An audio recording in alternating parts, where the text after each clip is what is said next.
Nobody was prepared to ask the question. Nobody was prepared to force the issue. Silence and fear was doing all the work, and this was enforced through reputational threat and professional risk and procedural exclusion. The accusations of anti-Semitism being held like a sword of Damocles over people's heads. People learned very quickly what happened if they crossed the line, and so most of them didn't. Motion A105 doesn't shout over that system, it steps around it. When this kind of thing becomes visible, people in power get awkward. Not angry, not righteous, awkward. They're made to feel uncomfortable. The confidence they have drops. Instead of saying this is wrong and here's why, they start muttering about consequences instead, without ever saying what those consequences actually are. And that's usually the sign you've hit on something real. If they were sure of themselves, they'd argue it. They can't. Warnings without details are just their nerves showing.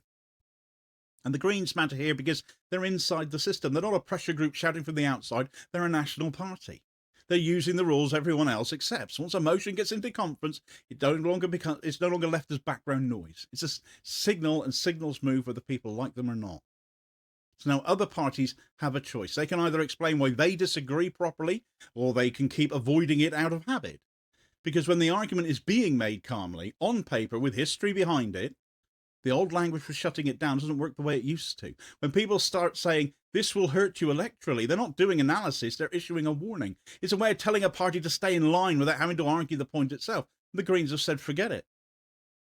You notice how that warning only ever appears when someone pushes up against power, not when they flatter it. And you also notice it's never backed up with numbers.